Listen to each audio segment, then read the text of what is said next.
Welcome to another edition of 42 Straight Years In. I'm a crackhead update.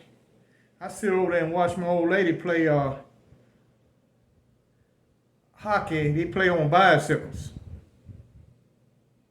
And lo and behold, up walks Super Crip. And he said that he took his SKS assault rifle to a gun store and they wouldn't work on it because he don't have a gun permit. That's what he said. He said, man, I need my gun, man. He said, I offered to do the $1,000 for AK, man. He won't sell it to me, man. They coming at me. They all over the place on my mama, man. They coming at me, man. And my old lady crazy as hell. Every time they start shooting, she want a damn bologna sandwich. I said, hell, maybe she's hungry. He said, yeah, she hungry for some leg, because that's what she going to get. She get her ass up off that floor. My mama, man, they going to kill both of us, man. I might have to move out over here. I said, I ain't want to let him know, hell, he got some neighborhoods way worse than this. This nice compared to some of the other hoods in Dallas. This is nice hood compared to the rest of them. You know, I couldn't enjoy the damn hockey for his ass talking in my damn ear.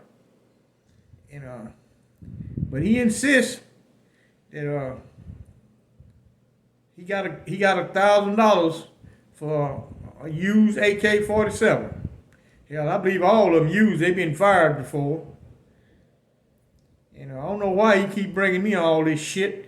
Get other people to go talk to. Ask some of your gang homeboys about a damn AK-47. The hell you asking me about it for?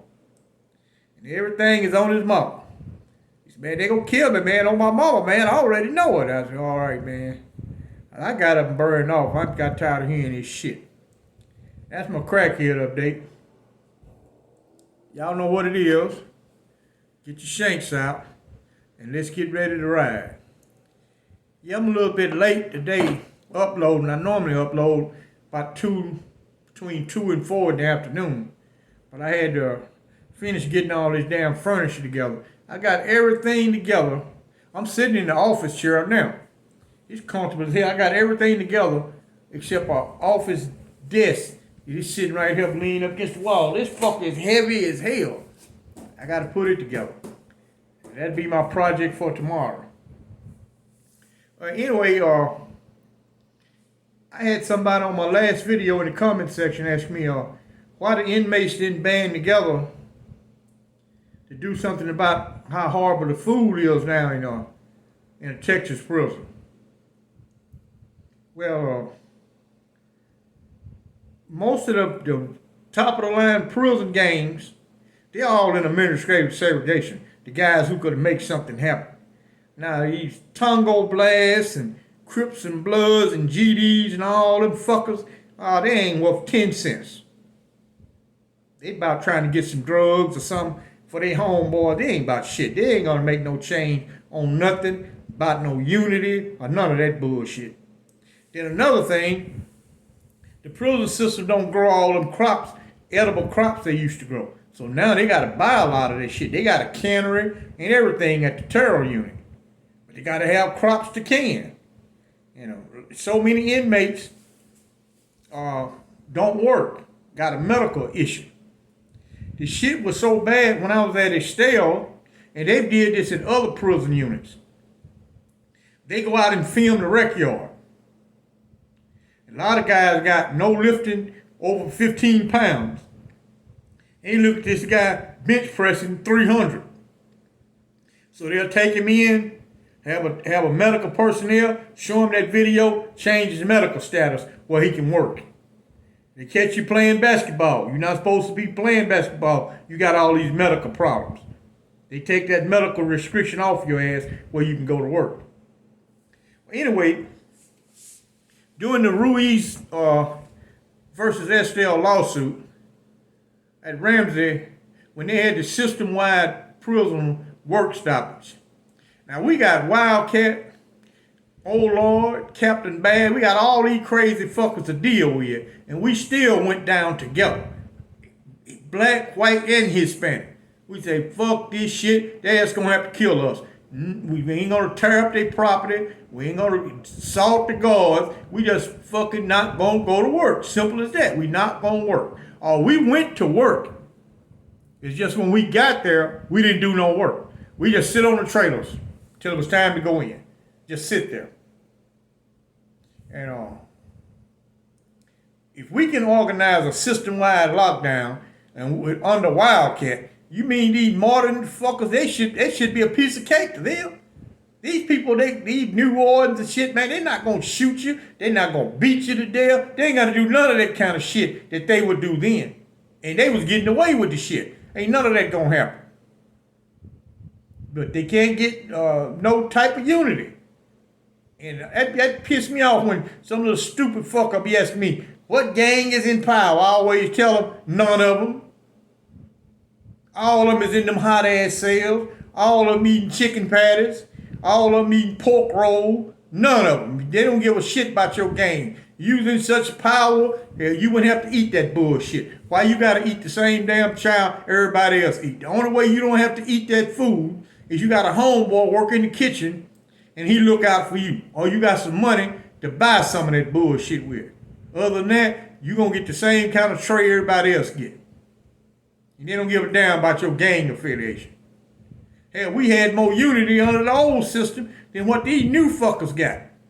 They ain't got no unity on shit. They always got a meeting about something. Every time you look around, Crips over here, we gotta have a meeting. Bloods over here, we gotta have a meeting. Tongo Blacks over here, we gotta have a meeting. What the fuck you bastards meeting about so much? Ain't nothing ever changed. They don't do shit against no prison administration. They only do something against some old poor guy who ain't got no homeboys or buddies, or they'll beat the hell out of him or run him off the damn prison. Make him catch out and go to another prison. Oh, they specialize in that kind of shit. Or making some fucker pay protection who ain't got no buddies or nothing. Oh, they'll do some shit like that. But anything against the system, them stinking fuckers ain't gonna do a damn thing. Nothing. Not shit. Now, the ones who would do something, they're in ADSEG. The main Texas prison gang, now if they was out, you probably would see a different environment. Because they would enforce theirs through blood. When they said nobody ain't gonna go eat, they actually mean it. You take your ass down there and eat if you want to. You must go live at another prison. You ain't gonna live in that cell block or that dormitory no more. You ain't gonna live there no more. I'm gonna speak on during the Ruiz lawsuit, there was a guy, he's from Dallas, he's a partner of mine. His name was J.W. Gamble. And this video is in remembrance of J.W. Gamble. Now, he the man who changed the medal. Gamble versus Estelle. United Supreme Court ruled in the inmate's favor. Now, old Lord's son, Bartrack, had him killed. Had another inmate to kill him. Had him locked up. When he come out to shower, he rolled the other guy's door. He come out with a damn sword and he killed J.W. J.W. was not a physical dude. Wasn't no bad inmates to him. You was an inmate, you was cool with him. He do everything he can to file to help inmates. He was a good dude. What he was in prison for was during the Thanksgiving meal. He got an argument with his wife about something, and he shot the damn turkey on the table. The bullet went through the turkey and killed his wife. And they gave him 50 years for that. That's what he was in prison for. And he was a good guy. He helped any fucking body. I don't give a shit who you is, anything, and he was good in law. Anything that could benefit you, J.W. gonna do it for you. J.W. Gamble, that was his name. He never got to make it out. Bartrack had him killed. He had a dude stabbing to death. And he had handcuffs on. Ain't nothing he could do to defend himself. Not a damn thing. It's a lot of guys, that's the reason why we had the work stoppage. Because there was a lot of guys who sacrificed their life during that Ruiz versus Estelle lawsuit. A lot of guys got killed because back then they had a policy The warden didn't have to kill you. He just get another inmate to do it. He just move you to this certain cell, move you in there, and that guy kill you. And they write the paperwork up saying it was a fight. Ain't nothing gonna happen. That was the end of that. They don't perform no autopsy. They just put your ass in the ground. No autopsy is performed. And a lot of guys disappeared. Ramsey, a lot of guys killed them. I mean, lots of guys were killed. Now, that's just one prison. What about Retrieve, Ellis, Cofield, Eastham? What about those prisons? The same shit was going on. They just didn't have a warden like Cat. They had some more fucked up warden. They just wasn't fucked up as Cat was. But they was afraid of people who they thought was mentally challenged. They was afraid of people who filed with the federal courts. And if your family came to visit you, that would keep you alive. You got visits on the regular. That'll keep you alive. If you got family coming down all the time, they'll let you live. Now, lo and behold, if you didn't have no outside support, man, you was at the warden's mercy. And you piss Cat off, he'll straight up tell you that. I will have your ass killed. He ain't bullshitting with you. You call his bluff if you want to. You call his bluff, your ass will die. And, you know, I was thinking, man, I said, man, I lost a lot of homeboys. Little Alexander, I just met his brother. His brother lived right across the street from where I live at. I hadn't seen him since Cofield, 1986. He'd been out all the years. He was Little Al's brother. Little Al got killed. A guy cut his head off with a lawnmower blade. As soon as he walked in the door, he hit him with that lawnmower blade. Cut his whole head off. And he was a good dude. He was a good little dude. He just was he one of the baddest little dudes you ever seen in your damn life. To be so small, Little Al didn't give a shit about nobody. He didn't give a fuck about what your size. He didn't give a damn about Cat. He didn't care about none of that bullshit. You're just gonna have to kill him. Cause he finna act a goddamn fool. And my buddy David Mosley, same way. He got a guy to kill him. Handcuffs on him, got his hands behind his back. The guy cut all his fucking guts out. Wasn't nothing he could do to defend himself. And he had a nice fight game. Ain't nothing he can do. You can only kick so damn long. You need your hands. He was 3-on-1. And his hands behind his back wasn't shit he could do. The Texas prison used to be hell. It's nice compared to what it was. Officers now, you gentlemen, come on guys, you gentlemen get off the noise, or some of them call you mister. Man, those people back in the day didn't give a shit. Man, come on, man. It's rare they call you by your name. You be an old thing. Old hammerhead fucker. They had all kind of old names they call you, besides calling you your name.